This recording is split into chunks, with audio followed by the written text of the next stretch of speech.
Bom, pessoal, boa tarde a todos. Meu nome é Lídia Barreto. Eu estou aqui hoje para falar para vocês um pouco sobre atestados médicos. E, primeiramente, eu queria agradecer o convite do pessoal do Minas Petro aí, né, para poder patrocinar esse momento aqui para nós.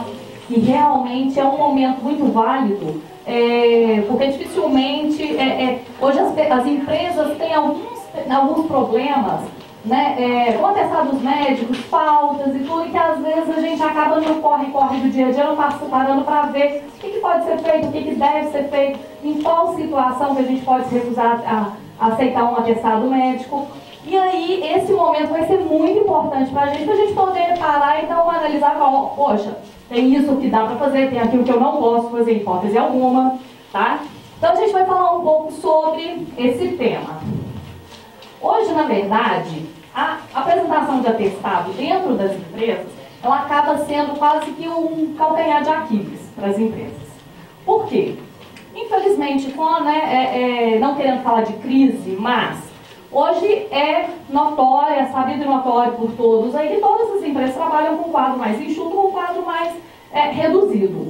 Então, essas empresas, na medida em que ela conta com o funcionário, com os poucos funcionários que deveriam estar dentro da empresa, e aí, de repente, você recebe um atestado de 10, 20, 60 dias, e aí, como que faz? Como que eu faço uma substituição? Não faço, não posso ficar sem esse funcionário durante tanto tempo.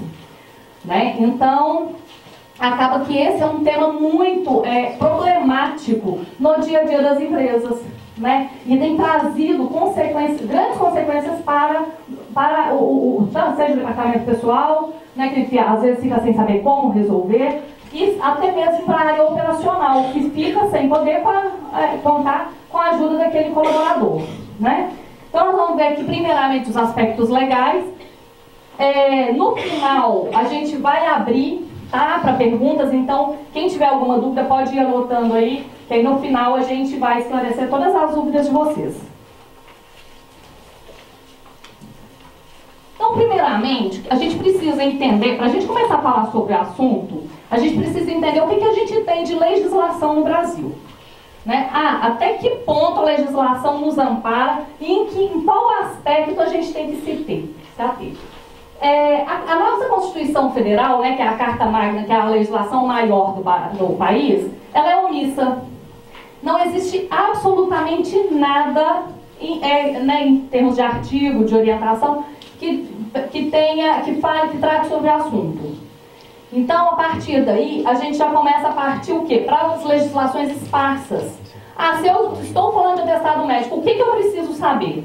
O que eu preciso ter de legislação para poder começar a discutir? Então, a gente tem lá uma legislação de 1949, bem antiga, como se diz, né? Lá de antigamente, tá? E é o básico do básico e é o que impera até hoje. Então, muitas vezes, né, no trabalho de consultoria, a gente acaba se pegando pela própria jurisprudência dos tribunais. O que é a jurisprudência? São as decisões reiteradas, as decisões repetidas, né, que os juízes vêm dando, vêm manifestando, vêm proferindo, e aí no final o tribunal é obrigado a se manifestar a respeito. E acaba formando uma jurisprudência que acaba sendo um entendimento quase que pacífico em todos os tribunais.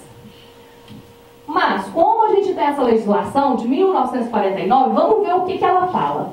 Né? Então, tem lá, é uma lei federal, né, a 605 de 1949, e depois veio a ser regulamentada pelo decreto 27.048 também de 49.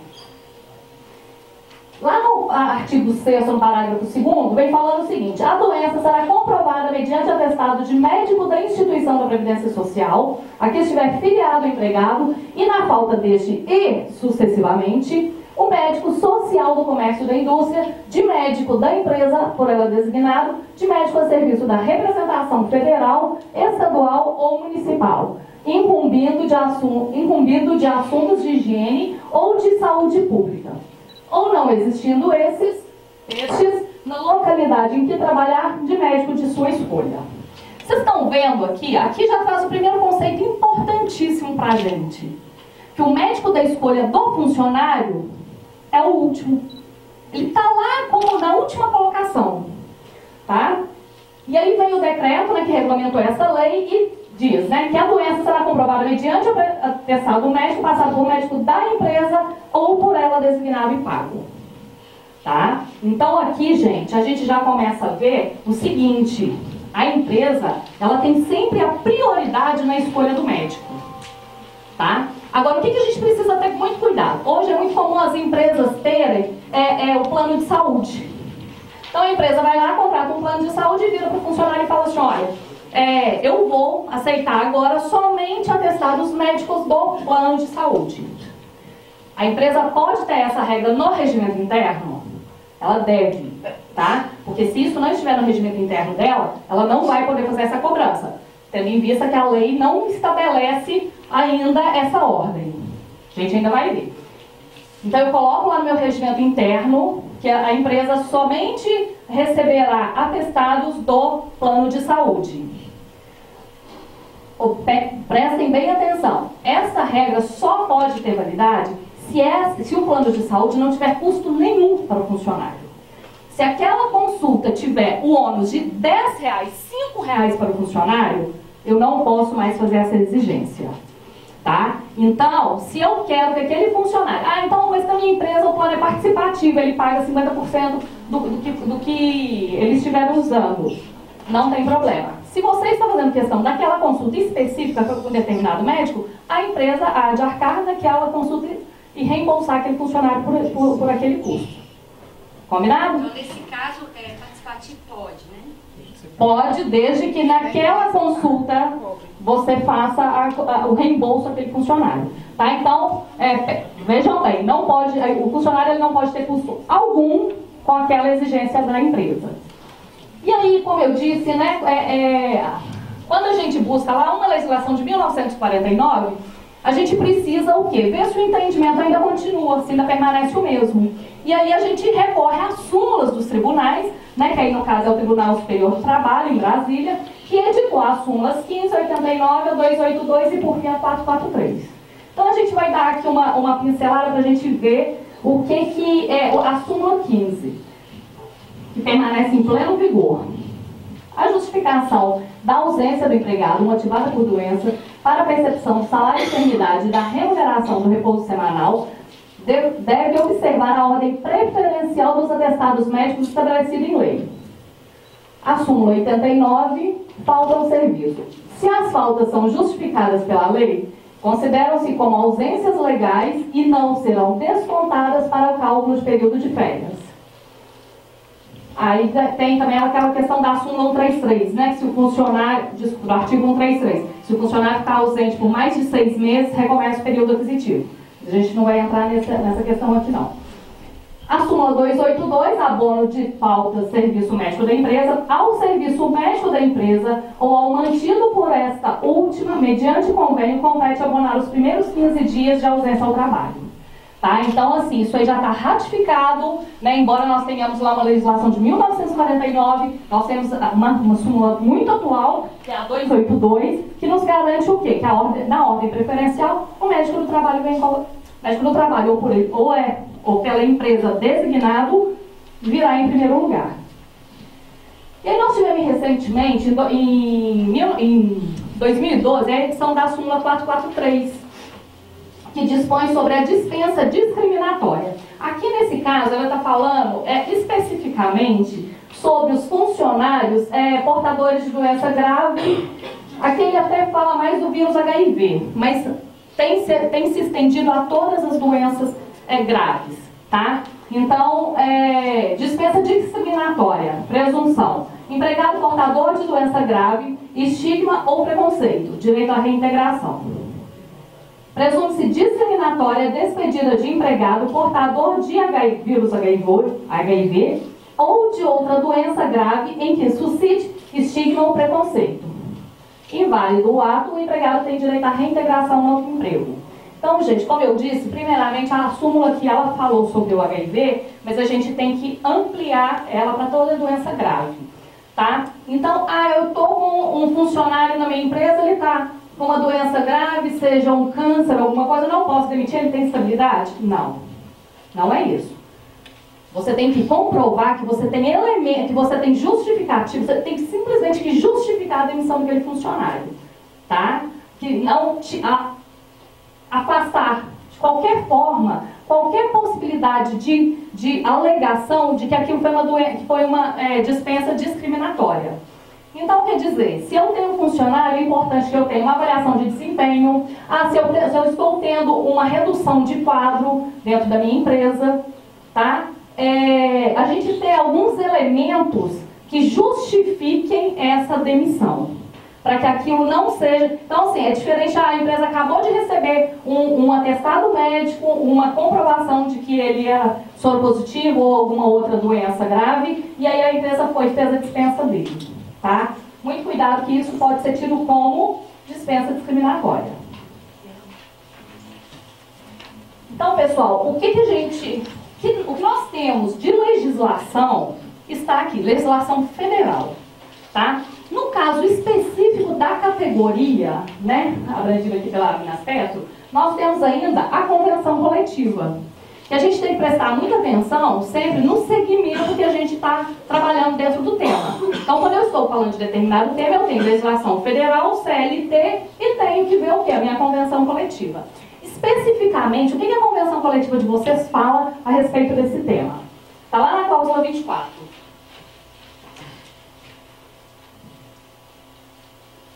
As empresas obrigam-se a acatar os atestados médicos e odontológicos expedidos pelos médicos e dentistas da entidade profissional e que se observem as normas legais e regulamentares sobre o assunto. Quanto aos atestados apresentados por médicos ou dentistas não vinculados à entidade profissional, que apresentam evidências de fraude, estes deverão ser vistados e abonados pelo médico da empresa para que tenham validade. Então, quando a gente começa aqui a falar de ordem preferencial, a gente tem que lembrar o quê? Na categoria específica, essa aqui é a ordem geral. Mas na categoria específica de vocês, nós temos, além nessa ordem preferencial, médico da empresa ou por ela designado e o médico da categoria, né, da representação, que no caso seria o médico do sindicato. Então, essa última aqui, essa penúltima aqui, médico do sindicato aqui é pertence, então ele já sobe lá para cima, tá? No caso específico de vocês. Então, vamos lá. É o médico da empresa ou por ela designado, o médico do INSS, né, que ali leia SUS, leia posto de saúde, leia, né, o que esses postos regionais, hospitais públicos, etc.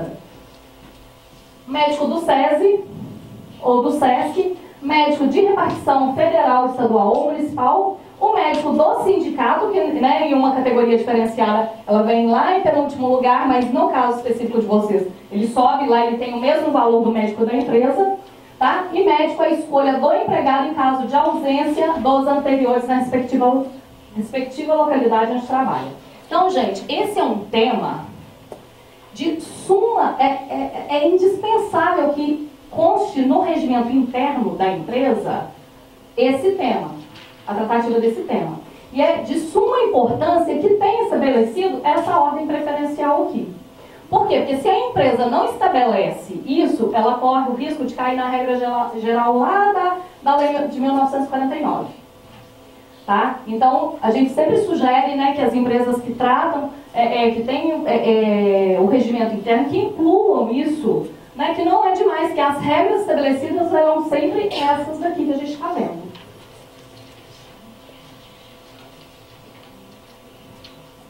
Aí a gente começa a ver algumas questões mais práticas sobre o assunto. Essa aqui é uma decisão de 2000, mas eu acho que vale a pena muito trazer para vocês, porque é uma coisa assim, que a gente vê frequentemente nas empresas, inclusive eu passei por isso com uma empresa na semana passada. Tá? O que é muito comum? Funcionário, às vezes a empresa vai fazer o desligamento de um funcionário, ele vai lá, pede para o RH, o departamento pessoal, gerar o aviso daquele funcionário, faz a comunicação do aviso, a empresa colhe a ciência do aviso prévio daquele funcionário e estabelece o quê? Um exame demissional para dali a uma semana. Sempre antes dos 10 dias, que né, que já tem que estar com o exame na mão para poder fazer o pagamento das verbas decisórias. Mas veja bem, gente, Como eu disse para vocês, a gente passou por isso semana passada.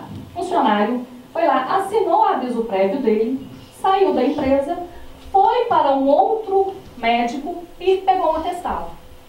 Então, quer dizer, ele tinha um atestado na mesma data do aviso prévio dele. Qual que era a sorte da empresa? A gente foi lá, pegou o cartão de ponto, né, dele, porque ele foi demitido logo no início do período de trabalho dele. Ele foi demitido e tudo, fechou o ponto, saiu na portaria e foi embora. Ele foi procurar o atestado dele.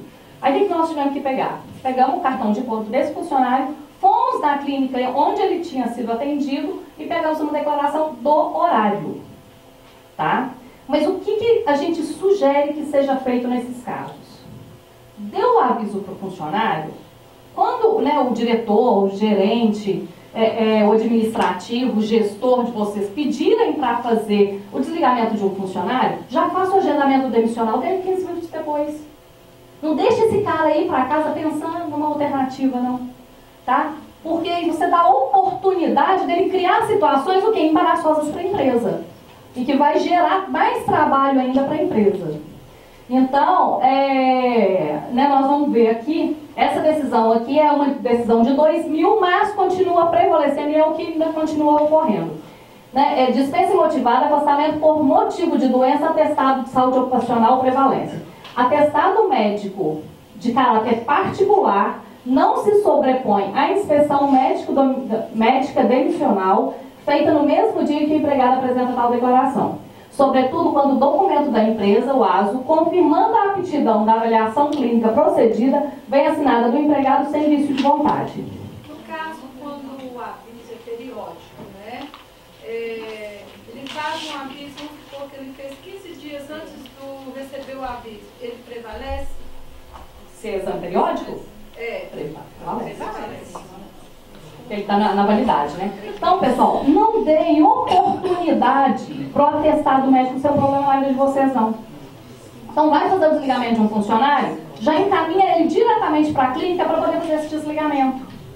Tá? E tem que haver sempre, gente, uma parceria muito grande. A gente até brinca, fala assim, você não cobra do seu contador? Você não cobra serviço do seu advogado? Tem que cobrar o serviço do médico do trabalho também. Então, ter um admissional bem feito, ter um demissional bem feito, isso aí, gente, precisa estar no dia a dia, essa parceria, essa cumplicidade do médico do trabalho dentro da empresa. Então, o médico do trabalho ele tem que conhecer os postos de serviço, não existe aquela situação. Hoje é inadmissível, né, no atual momento que a gente vive, do funcionário chegar para fazer um admissional, ou um demissional, ou o médico simplesmente medir a pressão dele. E tal, mas você está se sentindo bem? Não pode mais ser dessa forma, gente. Tá? Então tem que ter uma investigação, principalmente no admissional, que são os momentos que, se um funcionário é admitido com alguma moléstia, com alguma doença, aquilo vai acarretar por toda a vida do funcionário dentro da empresa.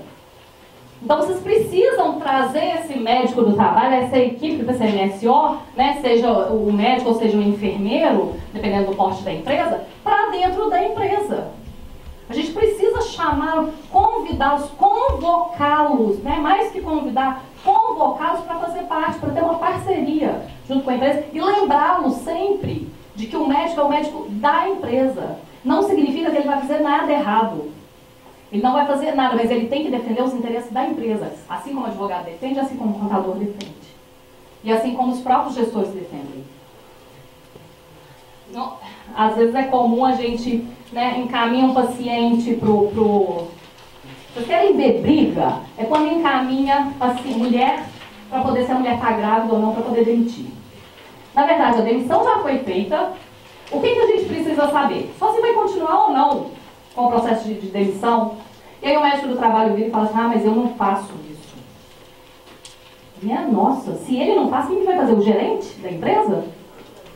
Quem tem habilidade, quem tem habilitação técnica, quem tem o poder técnico de fazer isso é ele. Entendeu? Então, assim, a gente tem que cobrar essa parceria maior desse médico, desse profissional, desse responsável técnico. Afinal de contas, quem dá o aceite técnico lá não é ele? Né? Então, vamos lá.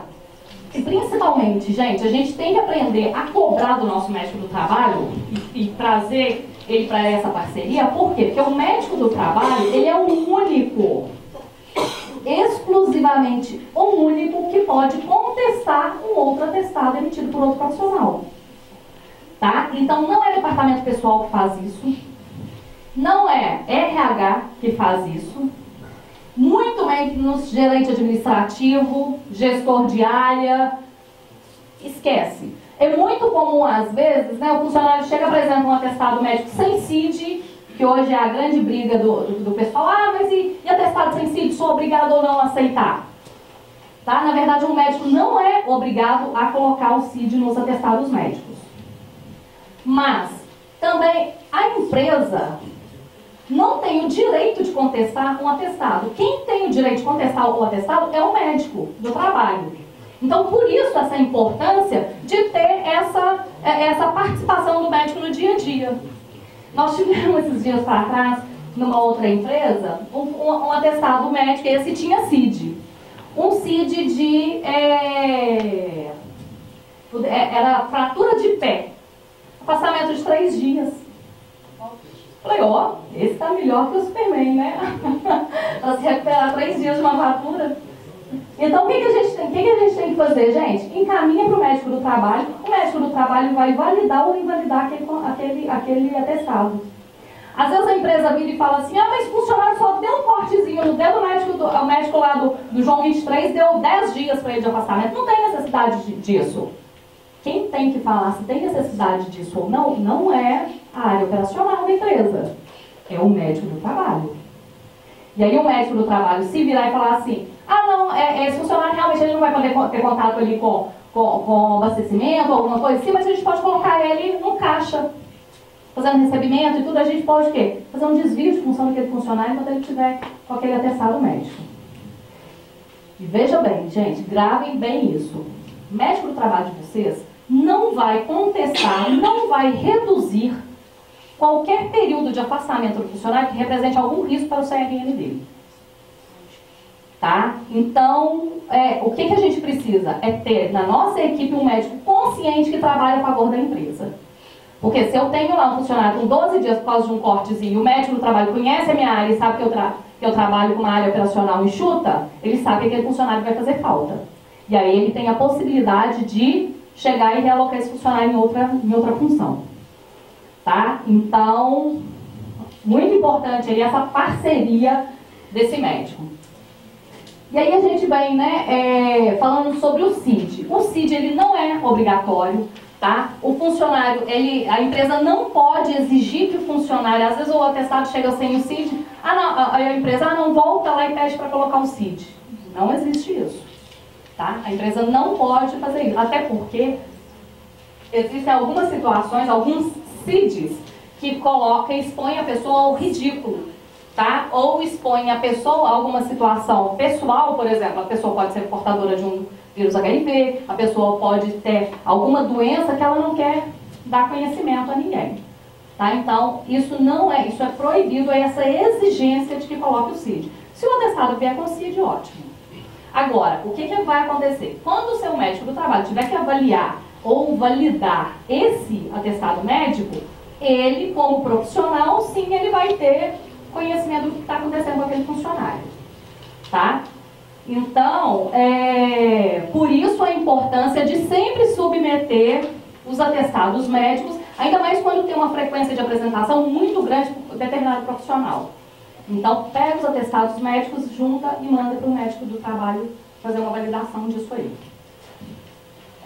Os médicos poderão fornecer atestados com CID, né, com diagnóstico codificado, ou não, quando por justa causa. Ou quando não por justa causa, exercício do dever legal, solicitação do próprio paciente ou do seu representante legal, nunca por solicitação da empresa. No caso de solicitação de colocação de diagnóstico codificado ou não ser feita pelo próprio paciente ou seu representante legal, essa concordância deverá estar expressa no atestado médico. Tá? E isso aí tem a fundamentação lá com base nas resoluções do Conselho Federal de Medicina.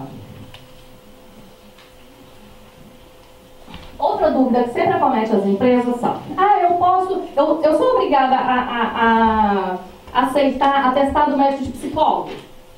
Não, não sou. Tá? Ah, eu sou obrigado a aceitar atestado médico de fisioterapeuta? Não, não sou. Tá? O que a legislação me obriga a aceitar, né, quais são os profissionais habilitados a atestarem a condição física, física ou mental de um funcionário, somente os médicos e odontólogos.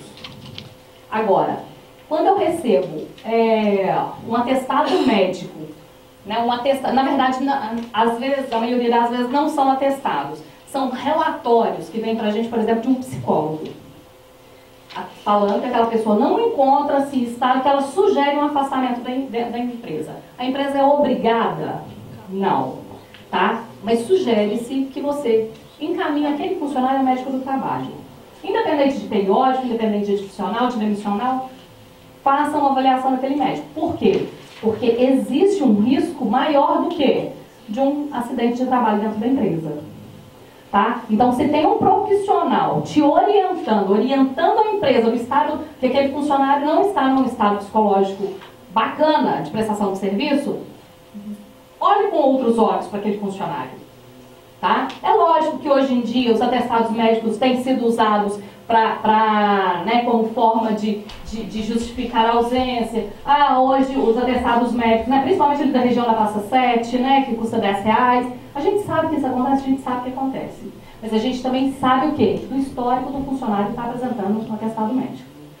Então, se eu tenho um funcionário que ele tem um bom histórico, que é um funcionário bacana, que sempre atende as solicitações da empresa, que é um funcionário proativo, veja com bons olhos, independente se foi um atestado que foi emitido por médico ou, né, ou profissional diferente de um médico ou odontologia. Tá?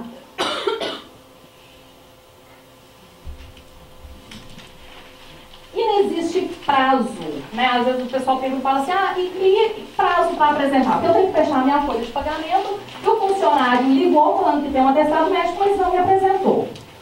A lei não estabelece prazos para a apresentação de atestado médico. Entretanto, a empresa, como a empresa ela deve, né, criar as suas regras, né, até as regras de boa convivência, as regras vamos dizer assim, que regirão o dia a dia daquela empresa, é importante que isso esteja proposto no regimento interno. Por quê? Porque se o meu regimento interno ele é omisso, se o funcionário chegar lá com 20 dias depois com o atestado médico, eu vou ser obrigada a retratar. Tá? Então, normalmente, o que as empresas têm considerado? Um prazo de 48 horas para apresentação do atestado médico. Se esse atestado vai vir pelo fax, pelo WhatsApp, por e-mail, no bico do pombo correio, não importa. O importante é que a empresa tenha um documento para justificar as ausências daquele funcionário no prazo, que aí é o prazo razoável, né, que a gente chama, que é o prazo de 48 horas. Tá? Mas eu só posso fazer essa exigência se estiver contemplado no meu regimento interno ou no meu regulamento interno. Caso contrário, se o funcionário chegar daqui 2 dias, aquele dia que eu faltei, eu vou ser obrigada a aceitá-lo. Tá? Não havendo a previsão, né, no caso do regulamento ou do regimento interno ser omisso em relação a isso, o ônus da prova vai ser sempre da empresa. Então a empresa vai ser, né, desculpa, aqui está falando até da ordem, né, que é importante, que a gente já tinha falado lá no início, constar a questão da ordem preferencial e o prazo, tá? Se não constar no regimento interno, no regulamento, de que a empresa, né, seguirá aquela ordem de preferência, a empresa é obrigada a aceitar o médico atestar de todos os profissionais. Bem como o prazo, né? Independe do prazo aí. Quando a gente está falando que isso é importante que a empresa contemple no seu regulamento interno, porque é muito comum, às vezes, principalmente depois que, né, foi extinta a relação de trabalho, aí o funcionário vai para a justiça e fala assim, porque eu apresentava atestados médicos e a empresa não aceitava. E aí, como que você vai... que o funcionário, então, lá dia 30 de janeiro de 2012, apresentou um atestado, não apresentou o atestado médico, ele simplesmente faltou e não apresentou nada e a empresa simplesmente procedeu ao desconto. Crie mecanismos de procedimento dentro da empresa. Por quê? Quando eu tenho mecanismos dentro da empresa, qualquer prova testemunhal vai me favorecer. Então, se eu adoto lá, dentro da minha empresa, que todo atestado entregue vai ser tirado uma cópia e vai dar uma assinatura de recebido e entregar para o funcionário, qualquer pessoa que for testemunhar a favor da empresa ou a favor do reclamante, vai poder falar que o procedimento era esse. Tá? Porque senão a empresa fica muito refém. A empresa fica numa situação, mas eu entreguei, eu deixei em cima da mesa do departamento pessoal. Não é assim que eles falam? Sempre cai em cima da mesa do departamento pessoal. Se bater um vento, o ventilador levou, se caiu no lixo, ninguém quer saber. Tá? Então, tem que constar também no regulamento interno a forma de entrega desse documento. Por quê? Porque se eventualmente lá na frente tiver uma alegação de que aquele dia que havia um atestado médico e que a empresa simplesmente efetuou o desconto, a empresa vai ter o ônus de comprovar que não. Tá? Esse regulamento interno, como que a empresa faz isso? Tem que protocolar em um órgão público? No final, você acha que aí a gente conversa, só para a gente fugir muito do assunto. Tá? Soma de atestados médicos. Né? Hoje, eu tenho um funcionário que cada dia ele me apresenta os atestados médicos. E aí, posso somar? Primeiramente, eu brinco que o departamento pessoal adora fazer isso, né? O departamento pessoal recebe um atestado médico, ele corta o Google para ver o CID. Como que o departamento pessoal vai somar se ele não conhece, né? Se às vezes o atestado pode ou não ter o CID?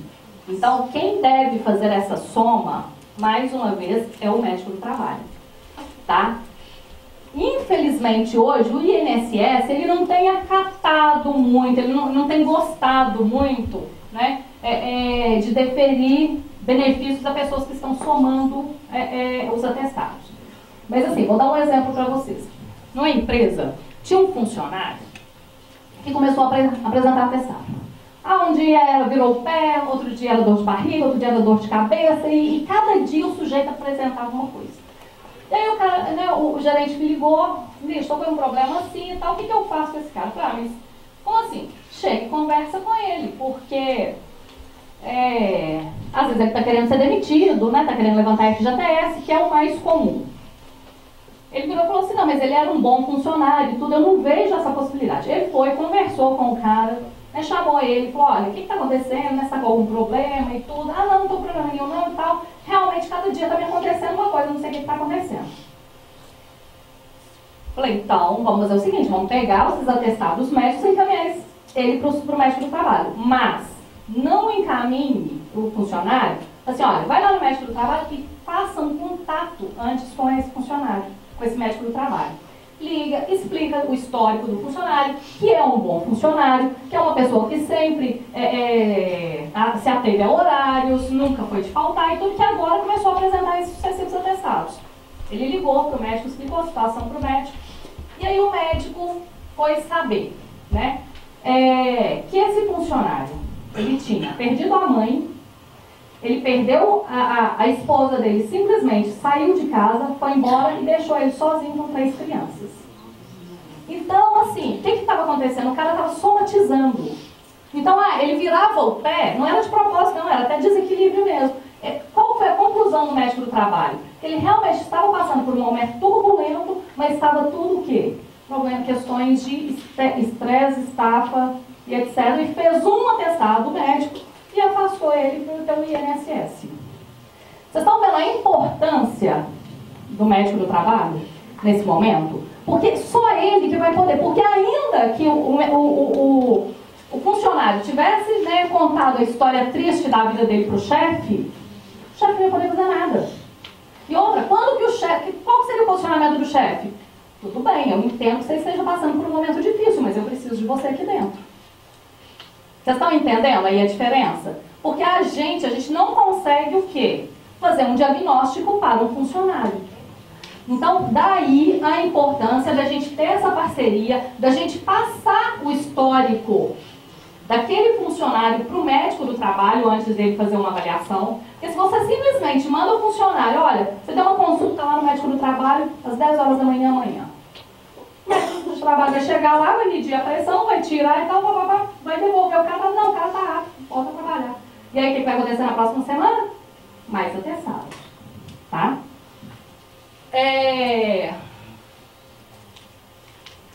Essa questão da soma dos atestados, né, como a gente tem dito aí, o INSS ele não tem sido muito favorável, tá? Ele não é muito simpático a essas apresentações, né? Então, assim, o interessante realmente é que haja um relatório médico, né, um único atestado, a substituição por um único atestado, com um relatório, um médico fundamentando tudo que aquele funcionário vem passando, tá? Porque muitas vezes esses CIDs eles podem não coincidir.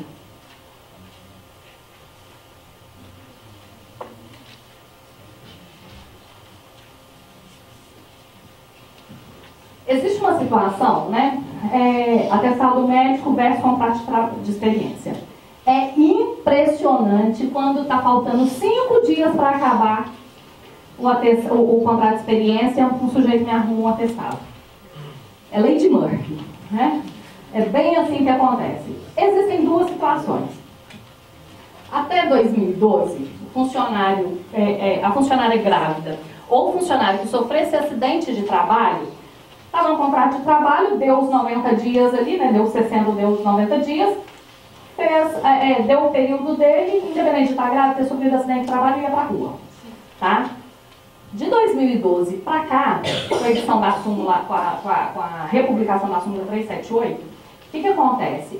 A funcionária gestante e o funcionário que sofre acidente no curso do contrato de trabalho, ou qualquer forma de contrato por prazo determinado, ele passou a ter a garantia de trabalho que os demais funcionários tinham.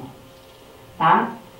Mas aí, eu estou tratando aqui da situação em que o funcionário te apresenta um atestado médico que não está vinculado a nada de doença profissional ou nenhum acidente de trabalho. Aí a gente vai para o raciocínio. Então, eu tenho um funcionário que falta, né? Ele está com 85 dias dentro da empresa, no 90º dia encerraria o contrato dele, e esse funcionário me apresentou um atestado de 10 dias. A jurisprudência, nesse aspecto, ela ainda não se pacificou. Então, tem juízes que entendem que a contagem do contrato de experiência continua normalmente, tendo em vista que o atestado não tem relação com o trabalho. E existe uma segunda corrente que diz o seguinte: opa, apresentou o atestado, suspende o contrato de trabalho. Aí a gente vai para a matemática.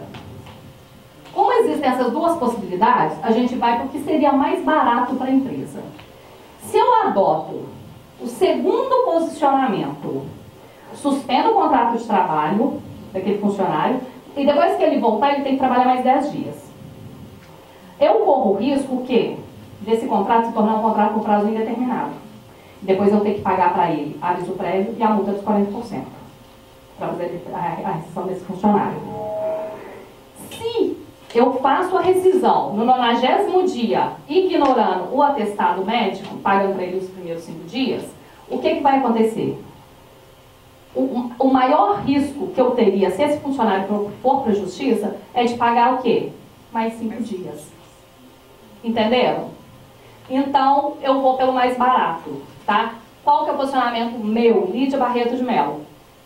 Faça a interrupção dentro dos 90 dias, independente do atestado médico. Agora, se é um atestado de 15 dias, aí corre o risco desse funcionário ir para o INSS. Tá? Então, quando a gente está falando de contrato de experiência, realmente o que a gente precisa aí é ver o que seria matematicamente mais barato para a empresa. Não pode demitir. Mais 4 meses, conforme o seu colega aqui. Então vamos lá. A estabilidade são 5 meses, né? Bom, aí, gente, como a gente, né, nós já pincelamos aqui sobre o pessoal lá da Praça 7. Né? Ah, tem o atestado médico e o atestado médico falsificado, e tem o atestado médico, o atestado falso. Né? Eu gosto muito de usar essa tirinha, porque eu acho que ela retrata assim, perfeitamente o que a gente precisa observar. Aí o sujeito chega numa delegacia, né? Muito bem, policial, como você descobriu que esse sujeito era um falso médico? Aí o policial muito espertamente responde: foi fácil, ele escreveu a receita com letras de forma bem legível. Então, exatamente, gente, nos detalhes que a gente vai pegar o quê? Um atestado médico falso, tá?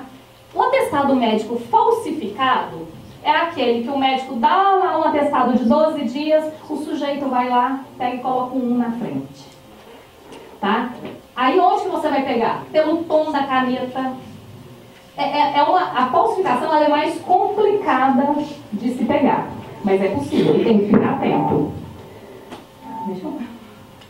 Tem que ficar atento, tá? Por quê? E tem também a questão do médico, da possibilidade de ser o atestado todo, na verdade, né, ele não tem nenhuma falsificação, mas ele é todo o quê? Falsificado. Tá? Então, não foi escrito, não foi definido por um médico, tá? E isso aí, na verdade, como que a gente vai saber isso aí? A gente tem que consultar no posto de saúde, no hospital, para saber se teve o atendimento médico daquela pessoa. Tá? Hoje, 90%, assim, eu desconheço os médicos dos hospitais, inclusive as UPAs, tá? Não tem se negado a entregar esse tipo de relatório. Então, podem ligar, né? Desconfiou de alguma coisa, liga, aquele negócio, o funcionário chegou lá com atestado de 10 dias, uma marca, né, como se diz, do boné, do óculos escuro, tipo, cara de quem estava na praia. Né? Liga, confirma o atestado, que dessa forma é possível aplicar a justa causa. Tá? Aí existe uma dúvida, que é o seguinte: mas o médico, a UPA ou o hospital falou que só pode me dar esse relatório dentro de 10 dias. E eu preciso aplicar a justa causa, o quê? Imediatamente. O imediatamente, né, essa imediaticidade aí que a legislação fala a respeito, ela pode ser suprida pela razoabilidade. Tá? Se para você ter realmente a prova material de que aquele atestado é falsificado ou foi falsificado, tá? Não tem problema nenhum. Mas eu demorar 30 dias, o médico saiu de férias. Não tem problema. Tá? Teve a constatação, pegou o relatório daquele funcionário, que aquele funcionário apresentou um atestado falsificado, pode aplicar a justa causa. Tá? Agora, o que não pode é o seguinte: você vai lá, recebe o atestado, aí vira e fala assim: 6 meses depois, não, deixa eu procurar saber daquele primeiro atestado que ele me apresentou lá atrás. E aí chega, constata que não que houve realmente uma falsificação, tá? E aí, fala, vou aplicar a justa causa agora. Não, aí houve o que a gente chama de perdão tácito, tá? Outro ponto importantíssimo: funcionários do departamento pessoal, RH, pessoal de administração da gerência, não recebam atestados rasurados. Por quê? Porque depois, quem que vai provar que aquele atestado já foi entregue daquela forma? Então, o atestado está rasurado, qualquer que seja a rasura, pegou, veio entregar aqui. Não, nem recebe. Porque se recebeu, né, existem várias decisões nesse sentido, que você não tem como provar se foi antes da entrega a rasura ou se foi depois da entrega. Tá? Então, na dúvida, vira para o funcionário. O funcionário pode ser o melhor da empresa, ele pode ser o mais sério, o mais... mas ele consultou lá na Bahia. Meu amigo, não importa, não posso receber esse atestado. Se neguem a receber o atestado, né, que tenha qualquer rasura, qualquer mancha. Mas o atestado foi na poça de água. Não posso fazer nada, está todo manchado, está todo ilegível. Por quê? Porque se depois a empresa tiver algum problema, é o ônus da empresa essa comprovação. Tá? Eu trouxe aqui para vocês 2 decisões dos nossos tribunais, porque assim, eu acho que uma das coisas que as empresas têm mais pânico é na hora de aplicar a justa causa de um funcionário. Aplico, não aplico, faço, não faço, como que eu faço, onde que eu me enquadro, como que é, tem que ser imediato, não tem, surgem 50 mil dúvidas. Então, gente, em se tratando de falsificação de documento, né, não só de atestado médico, não tenha medo de aplicar a justa causa, tá? Eu trouxe duas aqui para vocês, são só duas mesmo, porque... Não, eu trouxe duas aqui para vocês, mas eu poderia ter trazido 50, 100 decisões, porque todas as decisões são no mesmo sentido, de que é cabível e é aplicável a justa causa, uma vez que rompe totalmente a relação de confiança entre aquelas pessoas, na medida em que existe a apresentação de um atestado falso. Então, a primeira decisão, né, atestado médico falso, justa causa. A falsidade de documento apresentado quebra a confiança entre empregador e empregado e não exige observação do critério pedagógico na aplicação da pena. Veja bem, eu não sou obrigada a observar aquela sequência de punições. Né? Primeiro tem que aplicar uma advertência, depois são 3 advertências, uma suspensão e depois a justa causa. Não, você vai esperar o cara te enganar 4 vezes para poder demitir? Tá? Então já faça a justa causa imediata. Tá? Não tem que se fazer. Até porque, se você perdoa uma vez, aquilo pode ser considerado como perdão tácito. Tá? Ué, mas por que você está aplicando agora se já houve apresentação em outra situação e você não cometeu, você não rescindiu o contrato? Tá? Então vejam bem, né? A improbidade, sinônimo de desonestidade, é incompatível com a continuidade do vínculo de emprego, conforme previsto no artigo 482, a linha A da CLT. Veja que essa é uma decisão de 2014. Embaixo a gente tem uma decisão agora, de fevereiro de 2016. Ato de improbidade, justa causa, adulteração do atestado médico. Primeiramente, o fato ora comprovado foi a causa única e imediata da punição, sendo essa aplicada tão logo apurados os fatos, após a confirmação pelo médico da adulteração do documento, estando presentes os requisitos do nexo de causalidade, da imediatidade da pena e da ausência de dupla punição pela mesma conduta. Tá? Veja bem, gente, eu não posso aplicar uma advertência e uma justa causa. Eu não posso simplesmente dou uma suspensão naquele funcionário de 5 dias, aí venho no Minas Petro, faço o curso aqui e amanhã eu chego lá na empresa e faço assim, opa, eu posso aplicar a justa causa direto e aplicar a justa causa. Isso não pode, tá? Por quê? Ou a punição é justa causa. Se você optou por uma penalidade mais branda, né, a advertência ou a suspensão, acabou, passou a oportunidade.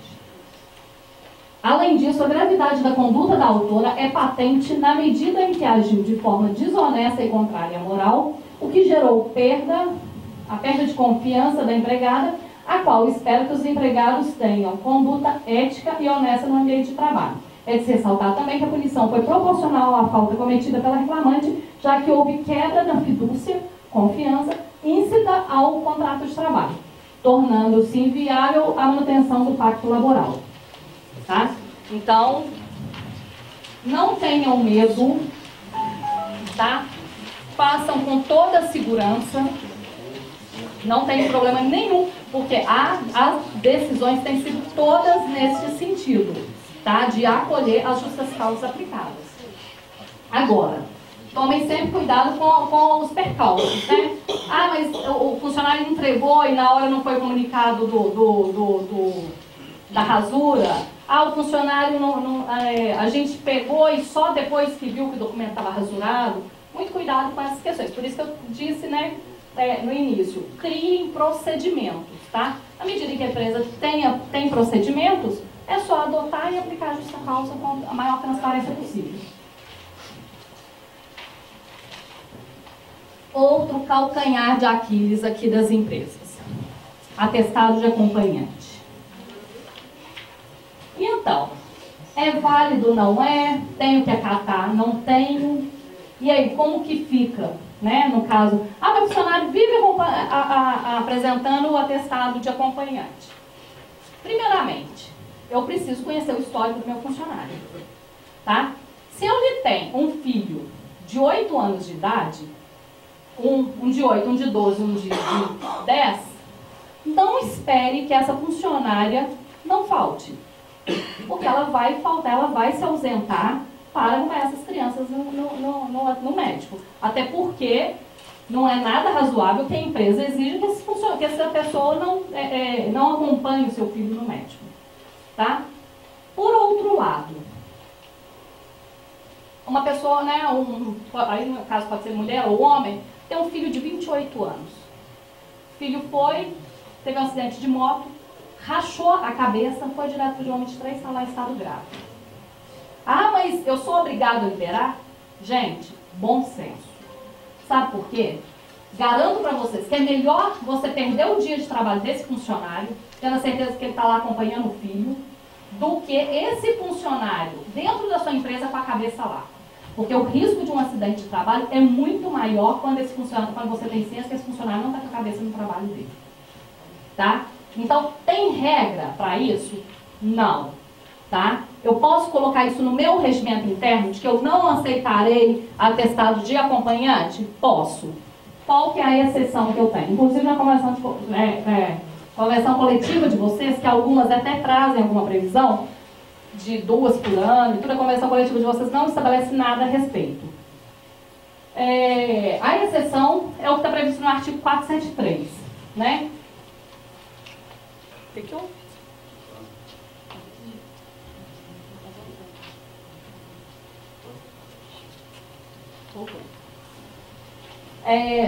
Que deverá ser abonado até 2 dias para acompanhar consultas médicas e exames complementares durante o período de gravidez da esposa ou companheira, e por um dia por ano para acompanhar o filho de até 6 anos em consulta médica.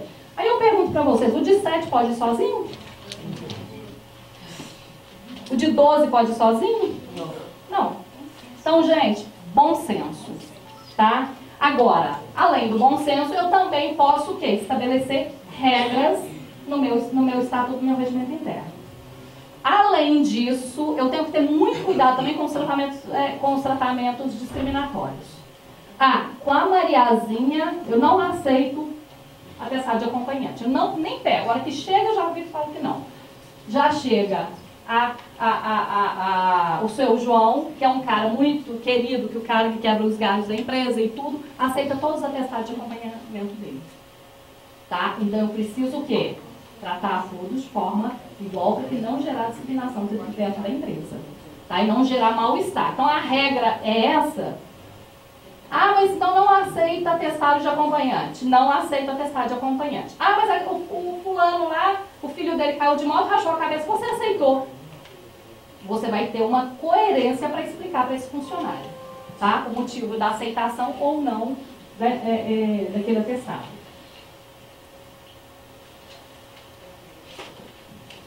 Esse também tem sido uma discussão boa, né? O funcionário vai para o INSS, aí o INSS, essa tirinha também eu gosto muito dela, né? Que o médico do INSS, ele dá alta para o funcionário mais ou menos nesses termos, né? O senhor será encaminhado ao trabalho, o senhor está apto ao trabalho, será levado ainda hoje de maca para a empresa. Não é, gente? É isso que tem acontecido. Você olha para o sujeito, você vê que o sujeito não tem a mínima condições de trabalhar e o INSS está dando ar. Ou seja, não está passando ninguém na perícia. Né? Mas vamos lá, é uma situação social, uma crise social que a gente está passando, não tem jeito, né? Crise financeira até, né? Que estamos passando e faz parte dela. Então nós temos que criar mecanismos. Só que nós temos 3 situações dentro disso. Quando o INSS diz para o funcionário que ele está apto, o que eu preciso fazer imediatamente?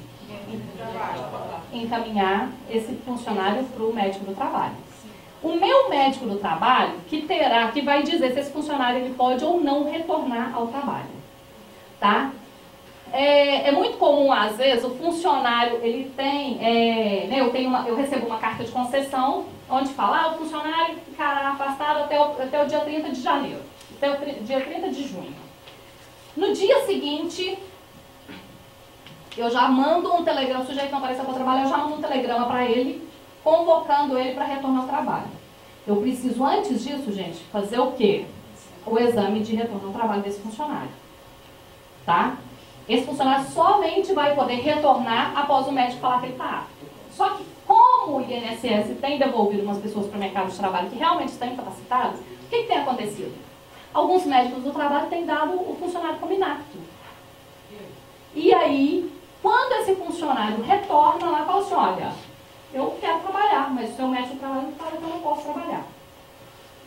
A empresa, ela tem que esse médico do trabalho, ele vai ter que fazer um relatório, o médico reencaminhando esse funcionário para o INSS.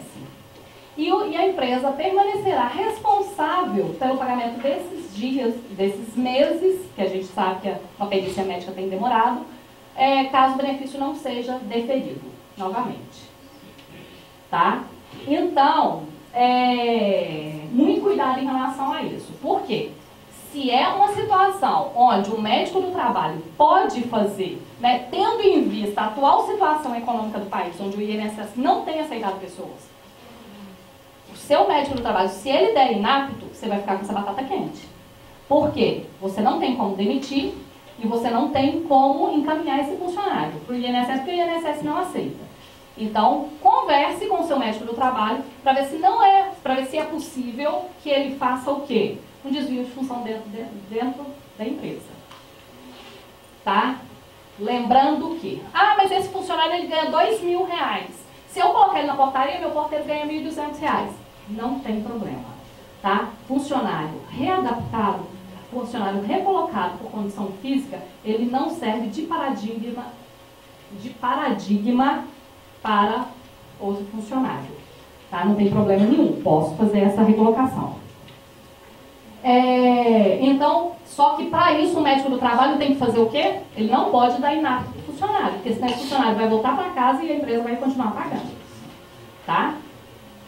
Ele vai fazer um atestado de apto com ressalvas, no caso. Na verdade ele vai fazer com restrições, né, para a função dele, mas apto para outra função.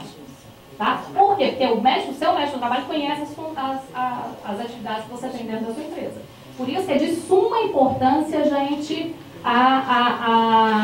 que o médico do trabalho conheça os postos de trabalho. Supongamos que a gente faça uma realocação dele numa outra área.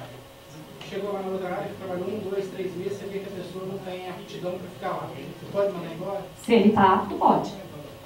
Mesmo estando em outra recolocação? Não tem problema. O que ele não pode é até inapto. Se ele tem um atestado de inapto, porque apto com restrição é uma coisa, inapto é outra. E no caso que o INSS voltou com esse funcionário para a empresa, o meu médico de trabalho falou que realmente ele está apto. Só um minuto, vou continuar, que é o que eu vou falar agora. A outra situação. Eu vou até te responder, até porque é o próximo tópico, assim, só para eu não perder esse detalhe. Não, deu para ele mais 20 dias de atestado. O médico particular dele. Só que quem dá ordem de prevalência, quem que tem o maior poder aí? O médico do trabalho. Pois mas o funcionário chegou com mais 20 dias de atestado para mim, não tem como pegar ele quando ele está trabalhando. Tem, o seu médico do trabalho vai invalidar esse atestado. Você vai encaminhar isso, porque o seu médico do trabalho está falando que ele está apto. Gente, veja bem. Então quis voltar ao trabalho porque foi o médico. Médico do trabalho nenhum vai falar que o cara está apto se o cara realmente não estiver apto. Ele não vai invalidar, por quê? Porque isso vale o CRM dele, uma representação do CRM. Tá? Então, e existem também, né, voltando aí até o que eu antecipei com a colega ali, que é quando o INSS fala que o médico. Que o médico do INSS fala que o funcionário está apto e o médico do trabalho e o funcionário estão considerando aquele funcionário totalmente inapto. A empresa ela é responsável, então, por aquele período. E tem a situação em que o médico do trabalho e o INSS, que é a condição que ela colocou ali, fala que o funcionário está apto e o funcionário não se sente em condições. Tá? Mas eu vou entrar, o meu médico já fez um relatório e eu estou entrando com o pedido de reconsideração. Tudo bem, você está no seu direito de fazer o pedido de reconsideração, mas enquanto isso eu preciso que você trabalhe. Tá? E se ele não trabalhar? Pode. Desculpa, peraí, gente. Se ele não trabalhar. Se ele não trabalhar, falta. Se você tem um exame de retorno, por isso que é importantíssimo fazer o exame de retorno no primeiro dia após a data da carta de concessão. Eu não tenho. Tá? No mesmo dia que ele foi no meu médico de trabalho, ele foi também no médico dele. Chegou lá e entregou os dois. Um apto, como eu fiz apto a voltar, e mais um atestado de 15 dias. Então, encaminha o atestado de 15 dias para o médico do trabalho. O médico do trabalho vai invalidar. Ele quis voltar ao trabalho, não voltou. Começa a mandar telegrama. Gente, ó, veja bem, mandar telegrama, nada de publicação em jornal, hein? Publicação em jornal acarreta em dano moral, tá? Coloque lá, né? Mande um aviso. Gentileza retornar ao trabalho a fim de comparecer à empresa a fim de justificar as ausências desde a data tal. E aí coloca lá o dia que ele deveria ter voltado. Mesmo já tendo passado esses 15 dias, ainda é válido fazer isso? Vale. Vale, porque na verdade a gente só pode aplicar o abandono a partir de 30 dias, tá? E aí o seu médico do trabalho, se ele validar, né, se ele mantiver a aptidão dele, se é que não aconteceu alguma coisa diferente nesse meio tempo, quando ele valida esse atestado, você tem que dar essa ciência para ele. Olha, o seu médico particular está te dando inapto, mas o que vale é que é o médico do trabalho e você é obrigado a trabalhar. Tá? Então, vocês podem fazer essa convocação do funcionário para retorno ao trabalho, tá? E aí lá no 30º, aí o que a gente sugere? Que seja mandado no 10º dia, no 20º dia e no 30º dia já comunique a rescisão por abandono de emprego. Muito cuidado, gente. Nós tivemos esses dias para trás numa empresa, funcionário ligou, né, a empresa mandou o primeiro telegrama, o funcionário foi e ligou, falou, olha, eu não voltei a trabalhar porque eu entrei com pedido de reconsideração. Aí o cara do RH, então tá bom. O que ele fez, gente? Ele concordou. Então esse funcionário deu 6 meses, 1 ano, 2 anos, 3 anos. Aí chegou, eu falei, gente, mas e esse cara aqui que está em aberto? Esse cara entrou com pedido de reconsideração no INSS, mas aí foi indefinido, ele entrou com mandado de segurança. Uma ação da Justiça Federal hoje, gente, para esse tipo de matéria, demora em torno de 3, 5, sei lá quantos anos. Eu não posso nem falar quanto tempo, porque os que eu vi, todos ainda nem foram julgados. Então, assim, é a perder de vista. E aí? Quando o cara deu ok e falou, não, então tudo bem, o cara concordou, correndo o risco de continuar o quê? Pagar os salários dele. Porque foi com o aval da empresa. Tá? Então, muito cuidado em relação a isso. Tá? Deem ciência para aquele funcionário. Olha, para você entrar com pedido de reconsideração não tem problema nenhum, mas você vai ter que voltar a trabalhar. Mas eu não consigo trabalhar. Mas não é isso que o meu médico do trabalho está falando. Tá? O médico do trabalho, gente, ele não... Eu vou falar isso para vocês assim. Tem algum médico do trabalho aqui? Ninguém coloca o registro dele à prova, falando que o sujeito pode trabalhar se ele tiver isso aqui de dúvida. Ele não põe. Tá? Porque o que está valendo ali, o que está em xeque é o CRM dele, é o registro dele.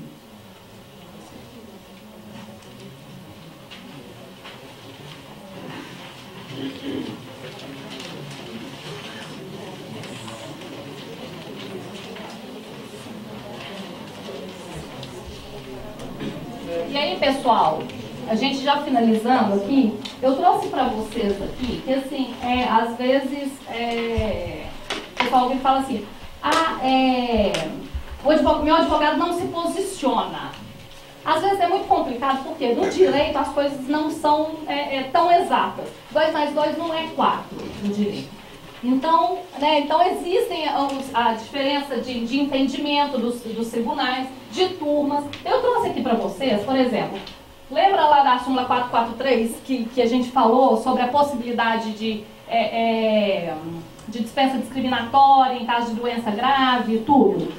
Nós temos aqui 2 decisões, uma de 2015, a outra de 2013, em que uma considera uma pessoa que era portadora de alcoolismo, da doença de alcoolismo, que inclusive tem um CID específico para isso.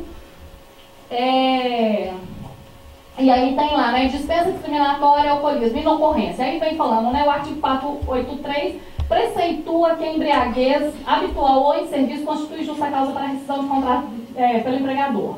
A jurisprudência vem flexibilizando o direito de o empregador romper o pacto laboral por justa causa obreira nos casos em que o uso do álcool provocar transtornos mentais e comportamentais. Ou seja, deixa de ser simplesmente um hábito para se tornar uma doença. Tá? No caso que fica reconhecida a existência de doença. No entanto, o reclamante não demonstrou que o uso do álcool provocou nele a doença correspondente ao CID. Ou seja, o dele era simplesmente o uso habitual. Ao CID mencionado, hipótese no qual o empregado deveria encaminhá-lo para tratamento, sendo vedada a extinção do pacto laboral durante o período de recuperação.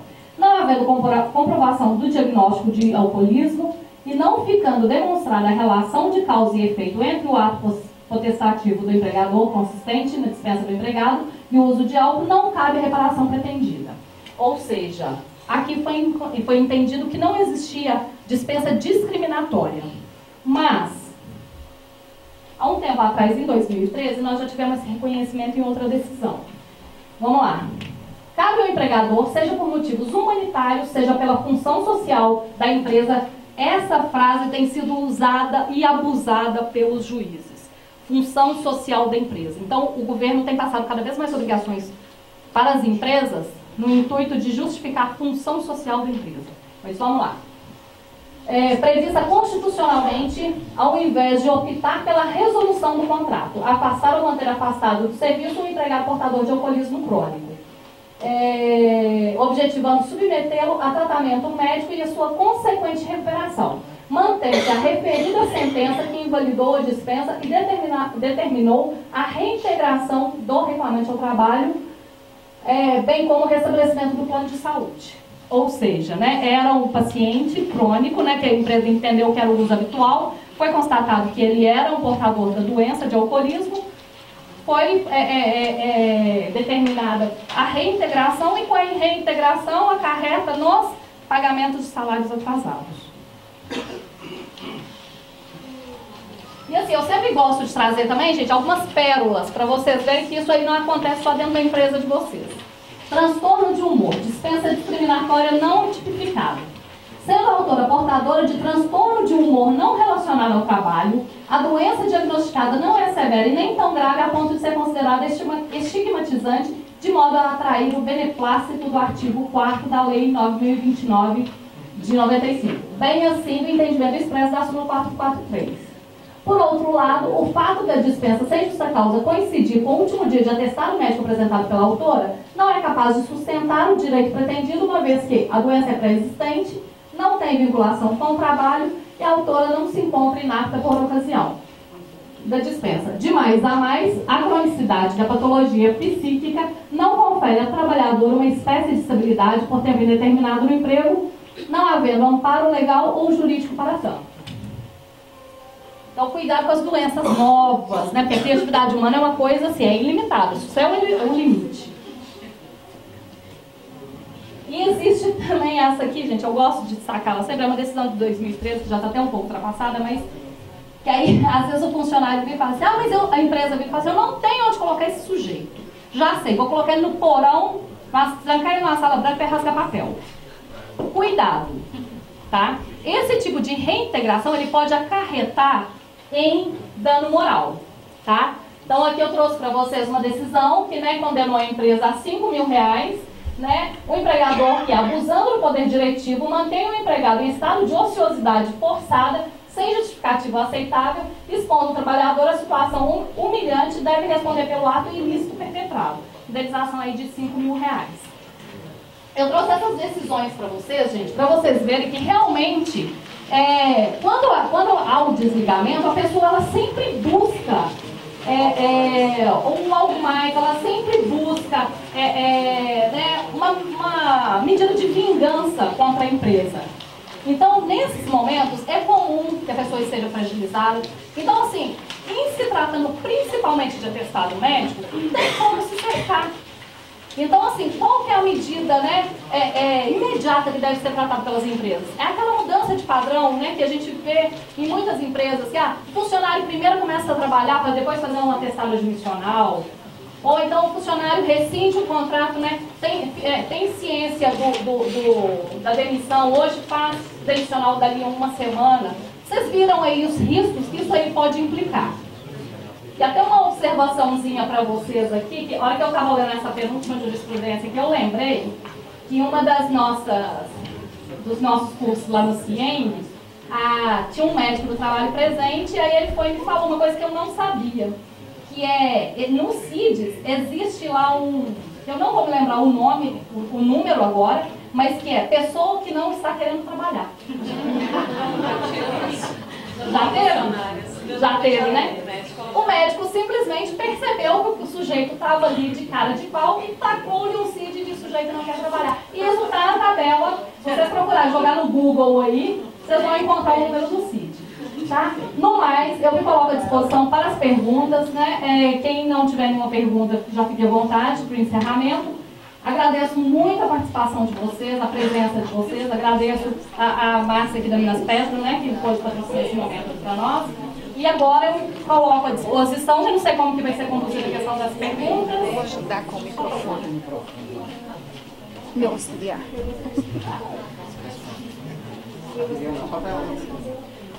Eu gostaria de saber, quando o funcionário não traz o atestado, você pode explicar como que vai justificar, para futuramente ele fala, não, entreguei e ela que subiu o atestado. Como que eu vou... Ele não entregou e eu dei a falta para ele. Como que eu vou justificar? Lembra que eu disse que a empresa tem que criar mecanismos para que, se eventualmente... Obrigada, quem vai vencer? Se eventualmente o funcionário virou e falou assim, olha, mas eu entreguei e quando o cara não tinha entregado nada. Qualquer prova testemunhal você vai produzir no sentido de que, se ele tivesse entregado, ele teria um protocolo. Se ele tivesse entregado, teria sido dado uma cópia para ele. Entendeu? Então, assim, não existe, dentro da empresa não existe essa situação de entregar e a empresa não receber. Então, por isso que a empresa precisa criar mecanismos, porque o ônus da prova numa reclamação trabalhista é dela. Aqui, a pergunta está relacionada a isso, pessoa, esse regulamento, esse regimento interno, esse que a empresa tem que criar. Na hora de criar esse regulamento, esse regimento, tem que dar publicidade isso para o sindicato, tem que colocar isso no quadro de aviso. Você tem que dar isso para o funcionário quando ele é admitido. Como é que ele vai ter conhecimento desse regulamento? O que acontece, gente? O regulamento interno é um regulamento interno da empresa. O regulamento interno da empresa é um documento que a empresa cria com as próprias regras. Tá? O que eu tenho que observar na hora de criar esse regulamento? Se ele não é contrário à CLT, as regras, né? Se ele não está infringindo nenhum direito trabalhista e se ele não está infringindo a convenção coletiva, que de repente ele já estabelece alguns direitos, então eu tenho que deixar aqui ressalvado. Tá? O que é interessante? Estou admitindo um funcionário, junto com o contrato de trabalho, já entrego para ele um regulamento interno. Tem algumas empresas que fazem muito bacaninha. Ele faz em livreto, né, livrinho mesmo, e aí coloca a última página destacável. Porque aí a pessoa, lá vai ter escrito, né, declaro ciente de que li e tenho conhecimento das regras e tudo, aí ele marca o xizinho lá e assina. Mas você pode pôr, por exemplo, prazo para ele entregar o atestado, como que deve ser entregue o atestado, né? A forma, tudo isso aqui a gente falou. Poder da palavra. Posso falar? É porque muito se falou de testado de dentista. Vamos trocar aqui, aí já fica mais fácil. E a gente trabalha muito com os horários de 12 por 36. E tem acontecido de o funcionário marcar, é uma consulta agendada, ele marca o dentista, o que ele tem que fazer no seu dia de trabalho. Então isso tem acontecido muito, eu queria saber como que a gente se coloca quando acontece isso. Não é uma urgência nem uma emergência. Ele marcou para o dia de trabalho dele, tendo a folga e podendo marcar na folga. Bom, gente... Acho também óbvio. Bom, gente, o que acontece? Nessa situação aqui, em que o funcionário, né, a situação que a gente respondeu é o seguinte, ele tinha a possibilidade de fazer uma consulta letiva fora do horário, né, dentro da folga dele, e ele faz no dia de trabalho. Primeiramente, nós temos duas situações. Uma, o atestado de comparecimento, e aquele atestado de que ele realmente abona, o funcionário vai se ausentar pelos próximos 2 dias. O atestado de comparecimento, nessa situação, você pode receber e falar para ele, olha, você está justificando a sua ausência, mas eu não estou abonando a sua ausência. Então, isso aqui vai ser colocado no sistema de compensação da empresa e você vai ter que me pagar essas 2 horas.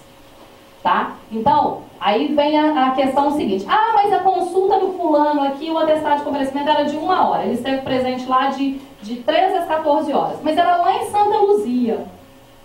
Tem como eu abonar 1 hora só, gente? Não tem. Tá? Até porque teria o período de deslocamento. E aí, normalmente, o funcionário está lá em Santa Luzia. Ah, mas para eu voltar lá para a Raja, ficaria tarde. Tudo bem, eu não estou discutindo isso, mas isso aqui não vai ser, isso aqui está justificando a sua ausência, mas não está abonando esse período. O período que ele esteve lá, sim, está abonado, né? Então, 1 hora antes, 1 hora depois, vamos colocar assim, esse restante do dia... Não, na verdade, você não é obrigado nem a abonar aquele período, não. É porque se é eletivo, é diferente, por exemplo, da pessoa estar indo trabalhar e passou mal e foi resgatado pelo SAMU e tudo, e ela foi impedida de ir trabalhar. Isso atesta o quê? Porque, gente, o que significa o atestado médico? É um atestado de incapacidade. Olha, a pessoa não vai poder trabalhar pelos próximos 5 dias porque ela não tem condições. Não é o caso. Esse atestado, ele atesta esse tipo de né, não queria usar a palavra declaração, mas assim, ele está atestando que ele esteve lá naquele momento, mas não atesta a incapacidade. Lídia, você não comentou aí, mas no caso de declaração escolar de prova, como que procede sobre isso? O aluno vai fazer uma prova numa sexta-feira, ele me traz essa declaração, a empresa, ela abona, nesse caso? Aí está lá no artigo 473, né, que aí tem, dependendo, acho que até 18 anos, salvo engano, né, eu posso, depois se você quiser, pode até me mandar um e-mail que eu olho direitinho. Acho que até 18 anos em período escolar comprovado, você é obrigado a abonar, sim. Assim como nos casos de vestibulares, também está previsto no artigo 473.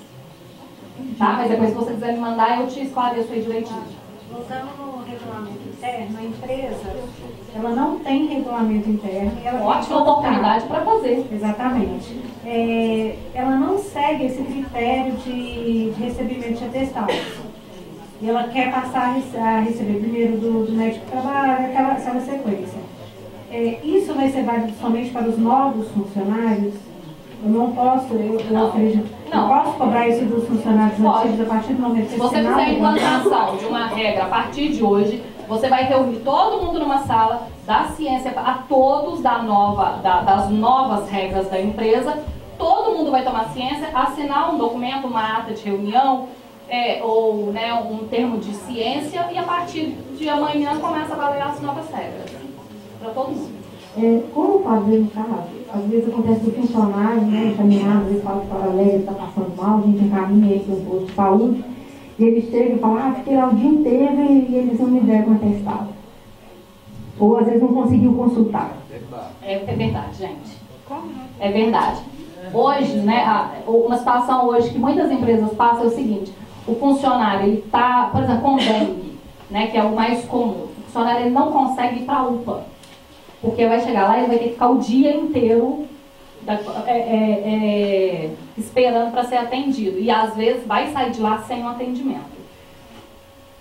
É nesse ponto, nesse aspecto que a gente fala para a gente ter sempre em mente o histórico do funcionário. Se é um bom funcionário que não falta e tudo, ou então, né, se a empresa tem alguma dúvida, paga uma consulta para aquele funcionário. Entendeu? Se você tem dúvida, tipo, eu acho que esse cara tá me dando um nó aqui e tal, então vamos chegar e vamos pagar uma consulta. É mais barato você pagar a consulta e já estabelecer o que está acontecendo com aquele funcionário do que ele perder 3, 4 dias de trabalho ali. Tá? Na verdade, eu queria uma consulta, algo que aconteceu comigo essa semana. Uma funcionária minha sofreu um acidente na folga dela, foi para o 23, ficou 4 dias internada. E na saída, eles deram um atestado de 15 dias com a data da saída dela do hospital. Eu pedi para retornar e fazer um novo atestado. Fiz corretamente? Fez. Ô, gente, assim como a gente tem bons advogados, a gente tem maus advogados, a gente tem... às vezes o cara é bom médico, mas ele não se dá muito bem com essa questão burocrática. Esses tempos para trás, nós recebemos um atestado médico pré-datado. Hoje veio aqui e eu falei, essa é novidade, eu já vi tudo pré-datado nessa vida, menos atestado médico. A mulher saiu do trabalho, ela trabalhava de 7 às 14, foi para o médico, no outro dia era folga dela. Aí o atestado, ela foi depois do trabalho hoje, só que o atestado dela começava a valer depois de amanhã, ou seja, depois da folga. Aí nós ligamos, né, era até era vinculado a um plano de saúde, nós ligamos e falamos, olha, escuta, tá acontecendo, atestado médico pré-datado eu nunca vi. Aí ela, pelo amor de Deus, a administradora, manda isso aqui pra mim, que essa médica é nova aqui e tal, não tá muito bem, não tá ainda interagindo com os procedimentos em relação a esse coisa. Então tem enfermeiro, né, às vezes vocês vão se deparar com esse tipo de situação, que nem sempre representa má fé. Entendeu? Aí manda lá, às vezes é um médico que é novato, tudo, mas pode fazer essa exigência sem problema nenhum, tá? O funcionário que recebe o vale transporte, a gente paga o vale transporte, ele assina que recebeu ou vem na folha. E ele usa a motocicleta para se conduzir ao trabalho. E acontece um acidente, acontece algum imprevisto, que ele machuque nesse trajeto. Isso é considerado CAT? A gente assina como CAT ou não? O que acontece, gente? O tal do Vale Transporte dá outro curso, viu, Márcia? Dá outra palestra. Porque... Qual é o assunto? Vale Transporte e acidente de trajeto. O Vale Transporte, né, a empresa fornece o Vale Transporte e o funcionário todos os dias ele vai de moto, de bicicleta, ele vai de carona, aí um belo dia esse sujeito se acidenta. O que acontece, gente? O acidente de trajeto ele não é descaracterizado. Tá? Agora, se a empresa não tem conhecimento de que aquele funcionário vai todos os dias de moto, ela pode aplicar uma justa causa quando esse funcionário retorna pela má utilização do Vale Transporte, que está previsto lá na lei do Vale Transporte. Agora, se todo dia o sujeito chega com a capa de chuva dele, coloca em cima da mesa da gerente, com capacete e tal, e a empresa está vendo, está fornecendo o Vale Transporte e o sujeito está vindo de moto, a empresa o quê? Consentiu com o risco de um acidente de trajeto. Então, aí nesse caso não pode ser feito nada. E a gente continua dando Vale Transporte? Não, aí você tem que chamar, né? Falar assim, olha, o que está acontecendo, né? Você tem que, vamos dizer assim, corrigir aquela situação de que o Vale Transporte está sendo usado indevidamente. Tá? Minha dúvida é sobre o exame admissional na hora que o funcionário vai fazer antes no médico. Como seria o exame ideal para falar que a pessoa está apta a trabalhar? O que tem que constar nesse exame? Aí o que vai dizer o seu PPRA e o seu PCMSO, que aí depende do risco da atividade de cada empresa. Tá? Aí, por exemplo, tem empresas que são mais propícias até perda auditiva. Então, isso aí é o seu médico que vai orientar nesse sentido. Só finalizando o que você falou a respeito do Vale Transporte, como fazer? O funcionário não está usando o cartão, né, do seu Transfácil, ótimo, seja, enfim. E nós descobrimos isso, o que a gente faz? Não, se descobriu agora, já aplica uma advertência. Né? Não, aí na verdade o ideal é que seja feita a observância das penalidades, né? Aplica uma justa causa, aí a pessoa continua vindo, né? Não está utilizando, você tira o extrato lá, aí a pessoa não está, faz a suspensão, depois a justa causa. É passível, inclusive, de justa causa. Isso serve também para quando a pessoa repassa o cartão para outros usarem? Mais ainda. Aí nesse caso aí já é até passível de justa causa imediata. Tá? Desvio de constitucionalidade. Voltando um pouquinho sobre a CAT, a gente vive uma situação, nós emitimos a CAT para o funcionário, houve um acidente, encaminhamos esse funcionário juntamente com a CAT para o médico. Ele foi atendido para o médico, aí quando foi entregue a CAT, o médico recusou a assinatura dessa CAT. Qual o procedimento a gente fazer? E foi o mesmo médico que atendeu a paciente. Recusa? Ele não justificou, ele não quis assinar. Mas não existe isso, não. Aí tem que ligar para o médico e saber realmente o que é. Não, a gente tentou, aí eu falei, olha, correto então chamar a polícia, porque é um caso de polícia, que não existe isso. Mas o seu médico do trabalho não tem Não médico é o nosso do trabalho? médico do trabalho. Foi porque ela foi encaminhada para o hospital. Ela teve um acidente, ficou afastada. O médico atendeu ela e não quis assinar a caixa. Aí depois a gente criou outros procedimentos. Mas assim, existe algum procedimento? Não, realmente ele não poderia se negar a assinar. Né? Aí, no caso, o que eu ia orientar é a questão do médico do trabalho poderia suprir essa assinatura. Ele também não quis assinar. Eu não sei por quê. Aí tem que saber realmente por quê. Quem que é o próximo? Eu queria saber a respeito dos atestados para doação do sangue. Que o funcionário de tempo em tempo ele vai lá, às vezes nem para trabalhar, né? Não quer nem trabalhar, é válido ou não? Dia assim, quantos de tempo em tempo? Gente, na verdade, a questão da doação de sangue, ela tem uma legislação, né, esparsa. E assim, eu vou ser sincera para vocês, eu sou doadora de sangue e a gente ouve isso lá mesmo. Os caras chegam e tipo assim, nossa, olha pra você ver, eu vou ganhar um dia de folga e ainda vou ganhar lanchinho ainda. Não tem problema nenhum. Você quer atestar? Hã? O médico pergunta. Pergunta se quer atestar, porque é direito do trabalhador, nesse caso, né? Mas tem a legislação que fala. É porque, na verdade, o que acontece? O homem ele pode doar 3 vezes por ano e a mulher pode doar 2. Então, ele está cobertado por essa legislação que garante o dia de folga. Infelizmente, mas assim, é muito comum. A gente ouve mesmo, gente. O pessoal ainda chega e reclama do lanchinho. Pergunta, quem que é o lanche de hoje? Então, assim, ó, o pessoal lá de segunda-feira é o dia de maioria. Nem sempre, porque não pode ter bebido, né? Não, só que uma situação simples lá na empresa, que tem um funcionário que está fazendo faculdade. Aí ele vai entregar o atestado médico e fala, preciso do original para levar na faculdade. Você vai ficar com xerox. E o xerox para você? Tem diferença ficar com o original, com o xerox? Não tem. Para você não tem. Mas também nada te obriga a ceder o original para a empresa. Ele pode tirar um xerox, fazer o reconhecimento lá, né, autenticação, e levar um para cada um.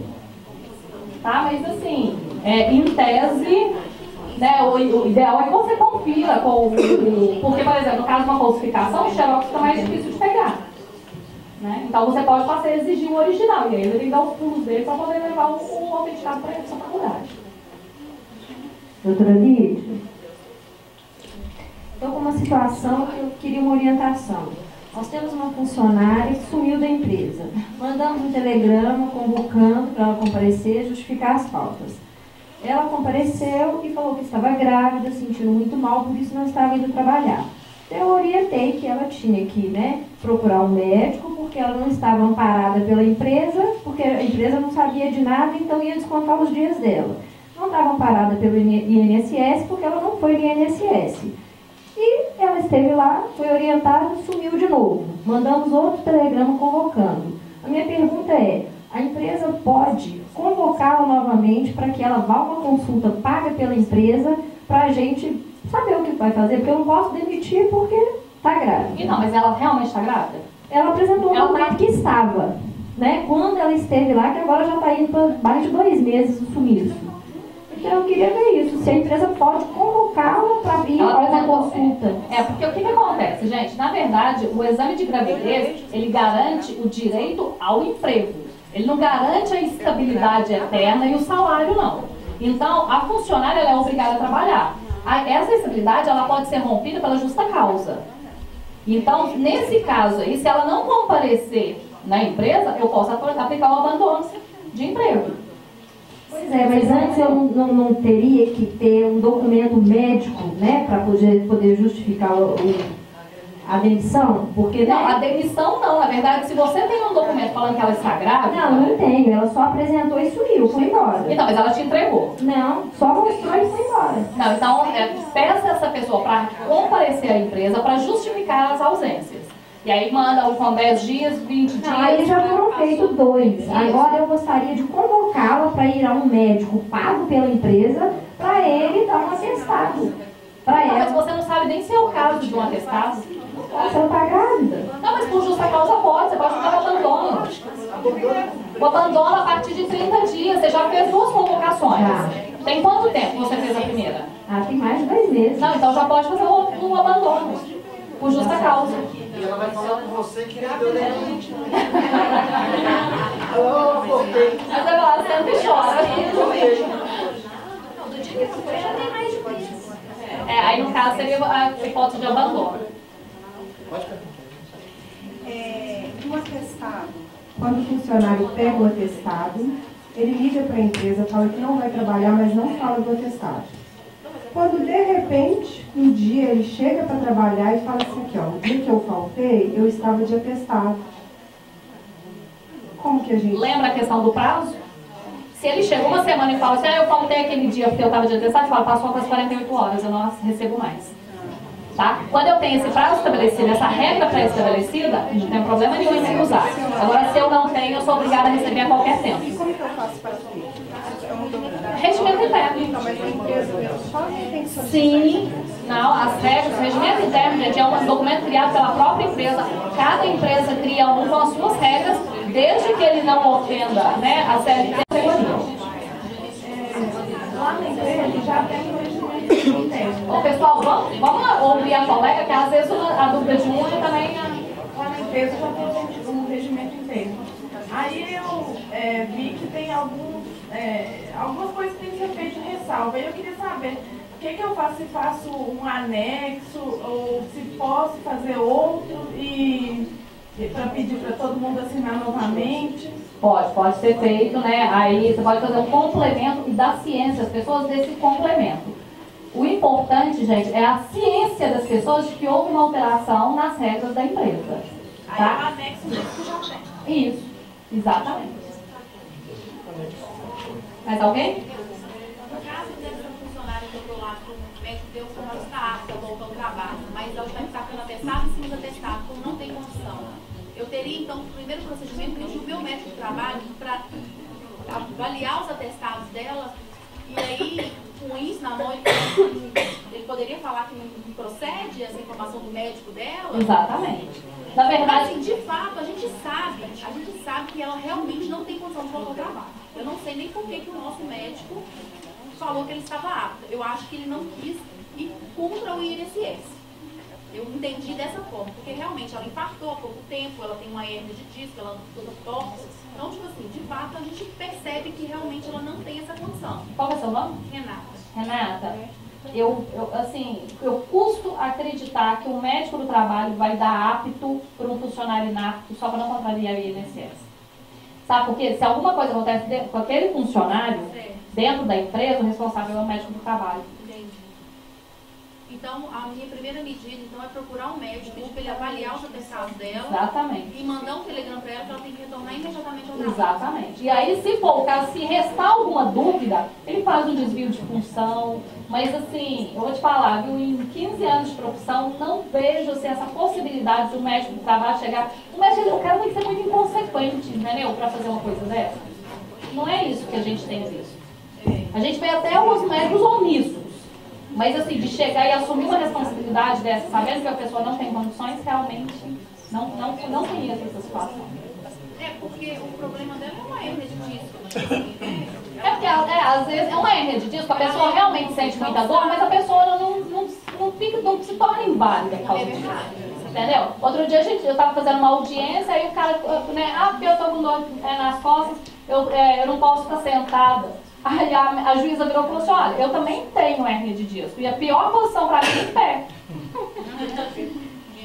Entendeu? Então, assim, várias, né? Assim, tem doenças que realmente a gente sabe da dor, né? Igual quem tem enxaqueca. Quem que vai contestar uma pessoa que a dor da enxaqueca ela é insuportável? Eu não tenho, né? Mas assim, o que a gente vê que as pessoas não conseguem andar. Mas não invalida a pessoa. Então, já de imediato, mandou um telegrama para ela retornar ao trabalho. E aí, ela não retornando, falando que está esperando essa perícia do INSS, com 30 dias eu posso dar o abandono? O abandono de emprego, não. É porque você tem um atestado de aptidão. Doutora Lídia, nós temos na nossa regra lá uma forma de o funcionário escrever atrás do atestado e ele está entregando o atestado para não correr o risco, se for um atestado falso, e falar que não foi ele que entregou. Tem algum problema nisso? Não. Mas isso não te exime se você estiver recebendo um atestado rasurado. Tá? Se você estiver recebendo um atestado rasurado e aí ele atestar lá, é melhor você devolver e falar, esse que eu não posso receber. Tá?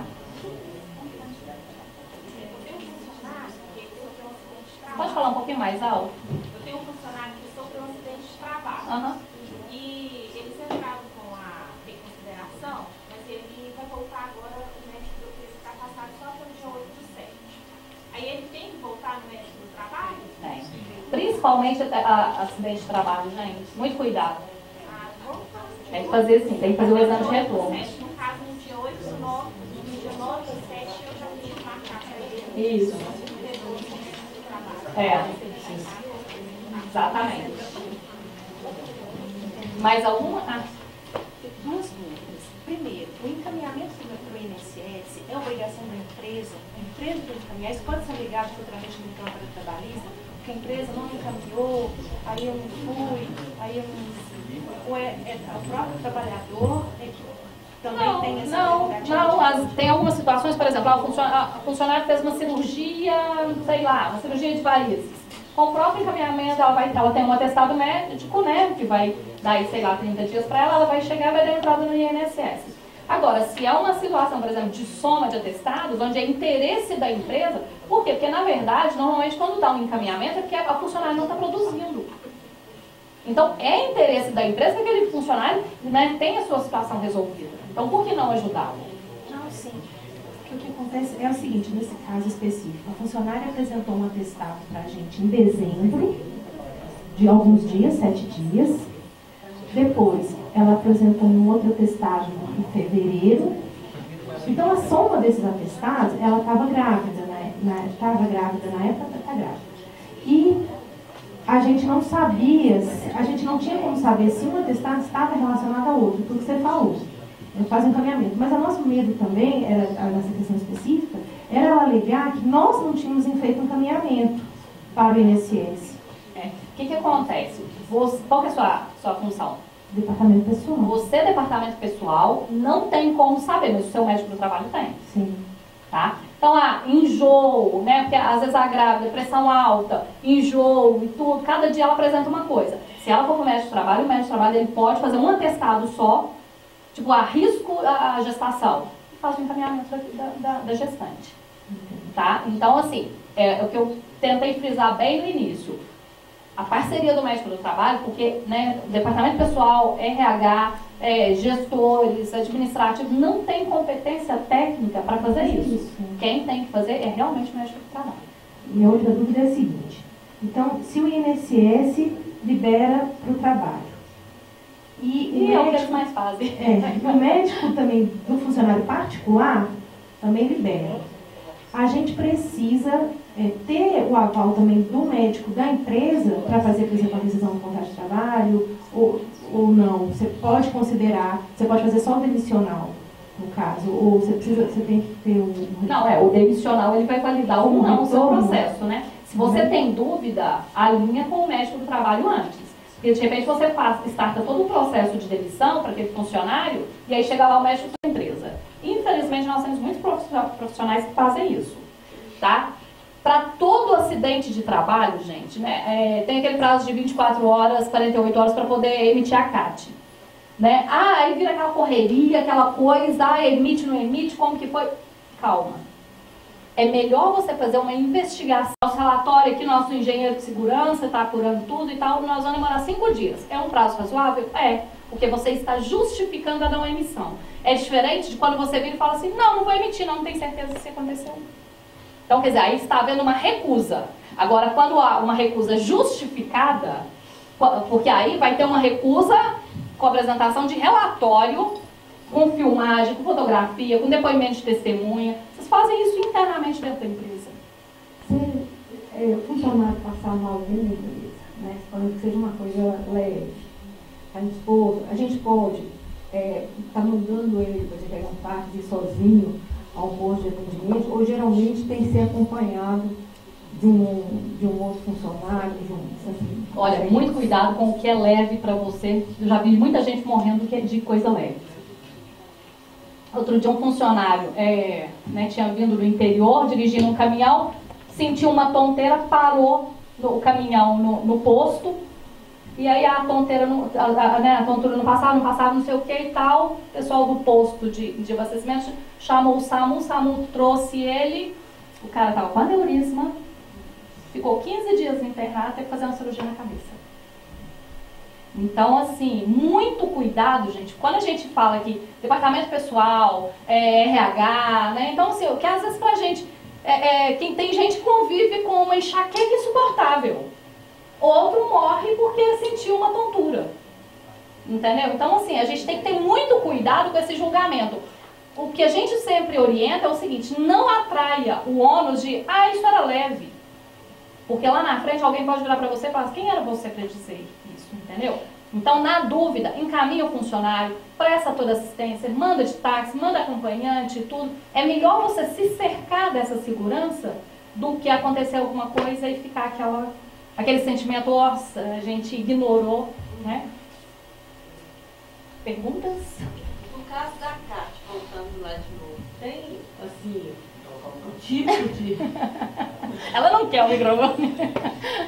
O tipo de acidente, assim, né, igual você está falando, nós não podemos medir, né, a gravidade do acidente. Mas o tipo de acidente ou a quantidade de atestado, por exemplo, que o médico deu, por exemplo, 5 dias só, é necessário emitir a CAT? Não, são coisas diferentes. A CAT é comunicação de acidente de trabalho. Não tem nada a ver com... Né, tem funcionário que teve um acidente de trabalho, teve uma CAT de um dia, teve um atestado de um dia. Aquilo não, né, assim, uma coisa não exime a outra. Existe CAT sem afastamento? Existe. O funcionário teve um acidente, foi para o hospital, chegou lá, não teve nada, então no outro dia retornou a trabalhar. Não descaracteriza o acidente de trabalho. O que muitas empresas fazem é o seguinte, não teve afastamento, não faz a comunicação de acidente de trabalho. Até questão de meta. Tem muitas empresas que fazem isso. Mas se eu faço a CAT, gera estabilidade de Não. Não, estabilidade é assim. Cadê a Márcia? Cadê a Márcia? Próximo tema. É que acidente de trabalho é muito controvertido, gente. Assim, realmente é passível, assim, a gente pode ficar aqui discorrendo 3 horas para vocês. A emissão da CAT não gera estabilidade. Não, o que gera estabilidade é o afastamento por mais de 15 dias e a percepção do auxílio doença. Então, quer dizer, os dois têm que ser simultâneos. Tem que ser auxílio acidentário. Auxílio doença acidentário, né? Que é o código 91. Então, uma coisa, na verdade, não se confunde com a outra, tá? O fato de eu emitir uma CAT, se não teve afastamento, não vai ter estabilidade. Ô, Lília, tira uma dúvida aqui. Pois não. Eu estou com um funcionário, por exemplo, que tem muita experiência. Aí ele teve que ir para o INSS. Esse contrato é suspenso? Foi aquilo que eu disse. Quanto tempo? Você falou aí, não quero entender. Isso. Falta quanto tempo para... Para essa experiência, falta 40 dias, tá. O que acontece? Existem 2 possibilidades. Você suspender esse contrato de trabalho, tá? Ou então você fazer o encerramento dele. Por quê? Se ele já está no INSS, ele rescindido ou não, ele tem a condição de segurado que ele vai se manter e não vai perder o benefício dele. Então, se ele ficar 6 meses lá, para a empresa não vai fazer diferença nenhuma. Agora, se você não faz, corre o risco de quando ele voltar daqui a 6 meses, esse contrato ser entendido como indeterminado. Então, eu sugiro que faça. Ok. Faça a rescisão. No 90º dia. No 40º dia.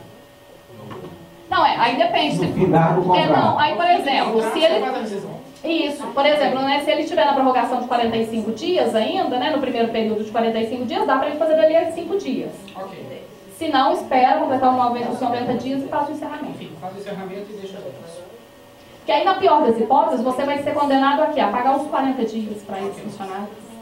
Né? Em contrapartida, se você não faz, esse contrato pode se tornar indeterminado e vira, aí você vai pagar aviso prévio, multa, etc. Só para confirmar o que você falou, independente se o atestado, independente se o funcionário machucou na empresa, independente se ele teve atestado ou não, ele voltou a trabalhar no dia, eu tenho que emitir a CAT. Tem, porque a CAT é comunicação de acidente de trabalho. Não foi com ela. O funcionário machucou na empresa. Foi acidente de trabalho, tem que fazer a emissão da CAT. Existe um prazo para a CAT? Para emissão? Para emissão é o prazo de 48 horas. A lei fala. Mas é aquilo que eu falei. Se você tem dúvida, não emita. Faz o relatório de apuração do acidente e só então emite a CAT. E avisa alguém, avisa o sindicato, que eu vou precisar de mais tempo? Não. Aí se você for questionado, é que você, né, se você for procurado, se você for indagado, aí você vai justificar essa demora. Porque às vezes fala assim, a empresa não emitiu até agora, ela está se recusando. Não estou me recusando, eu estou fazendo a apuração desse acidente. Dúvidas? Uma outra pra mim. O tema é muito extenso, realmente. Uma coisa puxa a outra. É verdade. Mas pode mandar e-mail pra gente, aí vai esclarecendo pra gente, né? Mano, pode mandar que eu esclareço, tá? Estou à disposição. Então, boa tarde, gente. Obrigada. Eu que agradeço a presença de todos vocês aí.